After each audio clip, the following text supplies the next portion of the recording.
guys, if you're wondering why I'm wearing a coat, it's because my room is currently 7 degrees Celsius. My room is damn cold. Now today, this video is an Andie Talks, which is the first one of 2017. Yeah. Although it is a quite serious Andie Talks, and today I'm going to be talking to you about self-destructive behaviours. Now, I'm going to be talking about this in the context of depression, but it probably also applies to other mental illnesses because, comorbidity, etc. And often you don't get people with just one mental illness, you get people with several mental illnesses. Now, this video is sort of for people who are in sort of the same boat as me, and for people who know people that they care about who do these kinds of things. So this is kind of designed to help you guys out, maybe put stuff into perspective, etc. Now, self-destructive behaviors are pretty much what they say they are. They're bad, obviously. They're really bad. It depends, they're just bad because they're destructive to you as a person. And often they're used as a coping mechanism, which is, not fun. It's not fun at all. And they make you feel a lot worse at the time, especially when they're used as a coping mechanism, because they may help, but in the long run, they're just detrimental. And let's see, the most commonly known ones which are associated with depression is alcohol abuse, alcoholism, and then you've got drug addiction and self-harm. And from my personal experience, self-destructive behaviors often stem from something which will hurt you the most personally. So mine is sort of overly sexual behavior, expensive impulse spending, and self-harm. Now these all make sense to me because, number one, I'm asexual.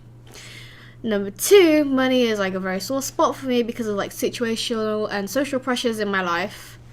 And self-harm is just, I am terrified of pain, and sharp things. I used to cry when I go to doctors for needles, so yeah, self-harm's the absolute worst one.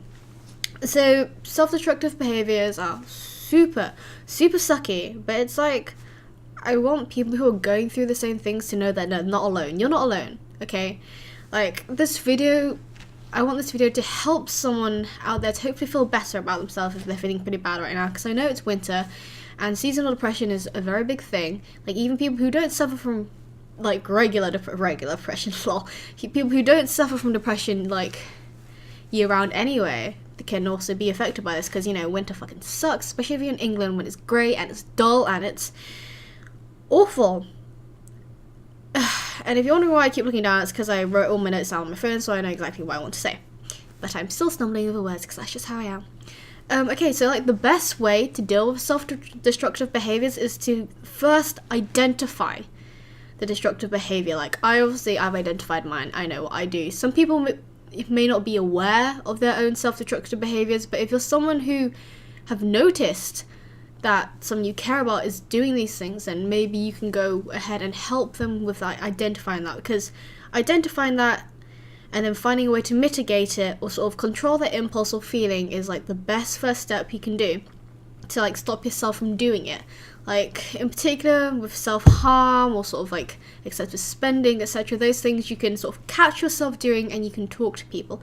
You talk to your friends and family, and heck, even if you don't have anyone to talk to, you can come to me. Just seriously talk to someone. You can talk to me, a stranger on the internet. I will still listen because I can understand better than anyone else because I've been through it before. So if that offers solace to anyone, then yeah. And then another way to do it is sort of find ways to sort of channel that negative feeling or impulse. For me, it's sort of vent art, which I did for a little while, some singing, and making YouTube videos. Although admittedly a lot of my unboxing content, as you may have guessed, is a result of me impulse spending heavily. But doing my unboxing videos kind of turns that into sort of a positive outcome. But yeah, I need to stop on that spending thing. Okay, but here's the thing. If you act upon your destructive behavior, that is okay? That's fine. I'm not here to judge you. we act upon them when we're feeling our absolute worst. Like, I'm not condoning self-destructive behaviors, but because we act upon them when we're feeling our absolute worst, the last thing we need at that point is to be judged or scorned by other people. And so it's like, for people who don't do these things, but you know someone who does these things, like, don't meet them with judgment or anger. Like, if they trust you enough to open up to you about it, you need to meet them with compassion and care, because that's when they're most vulnerable, you know? So if you've self-harmed or acted upon your self-destructive behaviours, that's not good. No, it's not good. But that's okay if you've done it, because I understand what drives you to do that. But remember, there are people out there that you can talk to. Even me, a creepy-ass stranger on the internet, you can talk to me about it. 'Cause sometimes, for me personally, I find just venting about it helps immensely. It's all about finding, like, methods. It's all about sort of finding methods which will help you cope. Like, obviously, everyone's different. What works for me won't work for you, or it may work for you.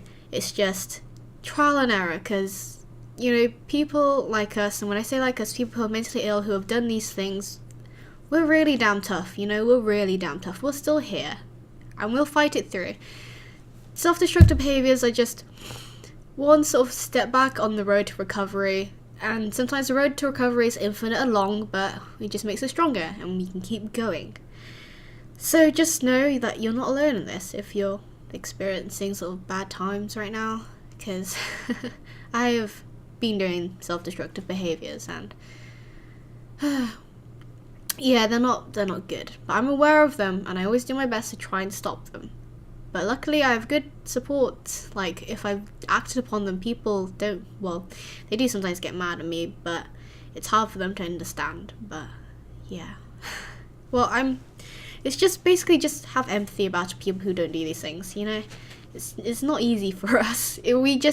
Life is a little bit harder for people like us, for, you know, no good reason other than our brains hate us. But yeah, I hope that this helps.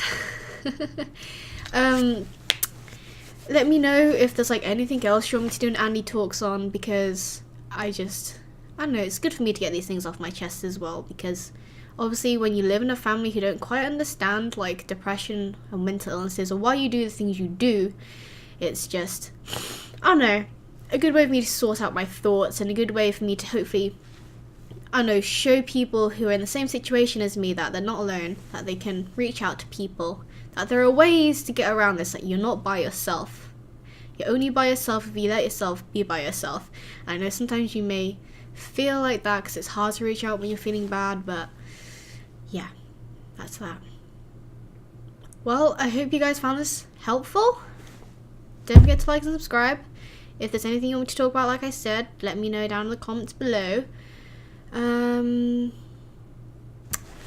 yeah.